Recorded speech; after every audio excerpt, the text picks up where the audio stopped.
We've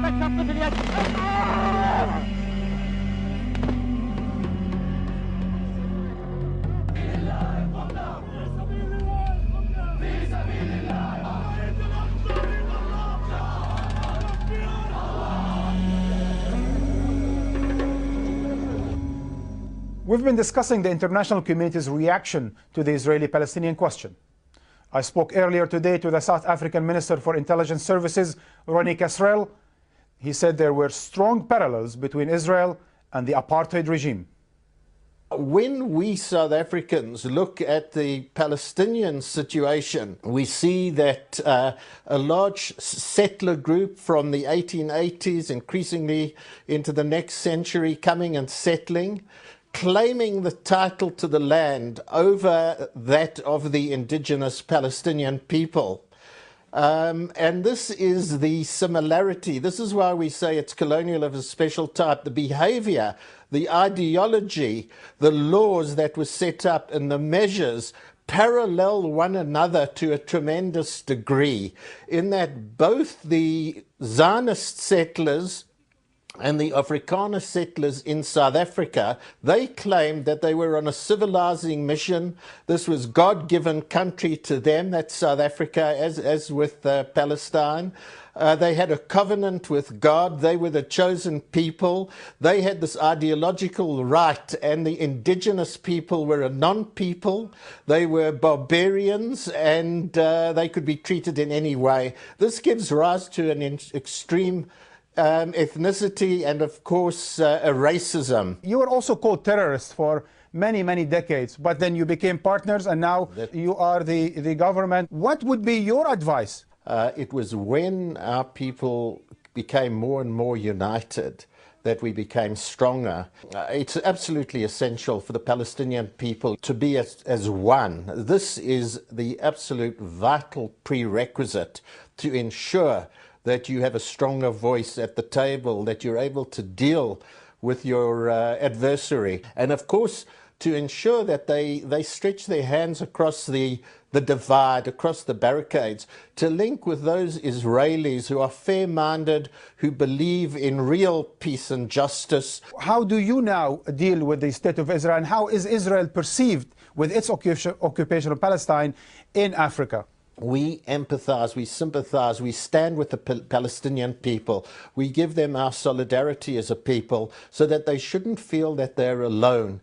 They've already negotiated and agreed on 7 different accords over the last 15 years, and yet hardly anything been done on the ground. The segregation of the Palestinians continues, the occupation in general continues. What do you suggest now? We can only in the end say, unite as strongly as you can. That is what's going to take you forward. Get the international community must intensify its mobilization behind the just cause of the Palestinians, which in the end is actually assisting those Jewish people, those Israeli citizens who are living in a very untenable situation. And if they truly want peace, it must be with justice, and it must be in recognizing the inalienable rights of the Palestinian people. Shafiq, like we heard from the South African minister, national unity is a precondition to any hope of progress. I think they have no other option. And I'm inclined to be optimistic about this point in particular. I am seeing a lot of movement among some of our friends, ex-friends from Fatah and Hamas, who are appreciating the fact that without unity, neither one of them can achieve anything fruitful to our common cause. My fear, Henry, is that this is going to lead to more of the same other aspect of the Bush strategy in the Middle East, and that is war. War on terror, perhaps war on Iran, war on Hezbollah, war on Hamas, and all of these things, Henry, he did threaten with in the Knesset just a few days ago.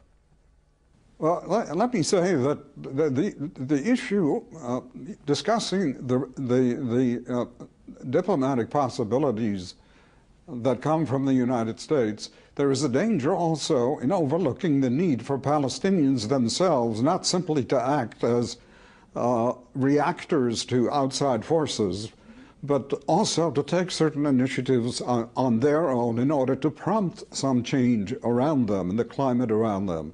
The current situation is a very destructive one because there can't be any forward movement on the Israeli-Palestinian peace process unless there is a unity government that the international community, the United States and Israel can deal with. Professor Ramadan, what we saw the last several years, at least since 9/11, this Israelization of the U.S. policy in the Middle East has led to one invasion, to another occupation, to the so-called war on terror. And this Israelization of American foreign policy is threatening a major catastrophe in the region unless people come to their senses and not only unite, but come to their senses and agree to a peaceful resolution to the conflict.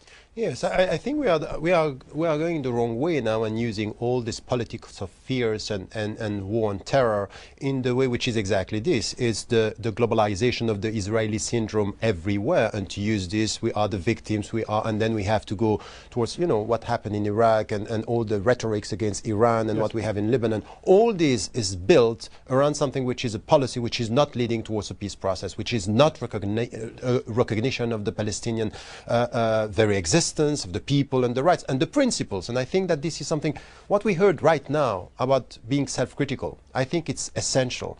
The Palestinians should take very strong and tough, steps towards something which is more unity, more transparency, no corruption, and to come to something which is stronger as to their policies and their principles, and to come with something which is stronger than that.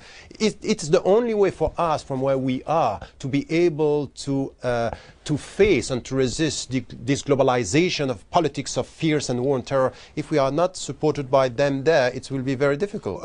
Henry, you've been a keen observer of the Middle East. Just the last few days, there have been movement towards peace within Lebanon and apparently between Syria and Israel via Turkey. And the only obstacle, it seems, to all of this is the Bush administration. Isn't that paradoxical?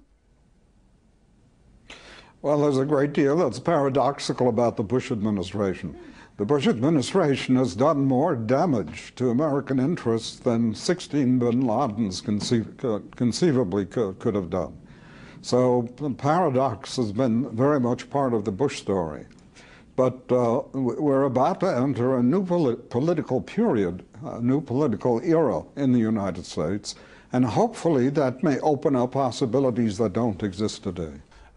Gentlemen, Karma, it's been a pleasure to have you all. Our time is up. Thank you so much, and we'll see you next time.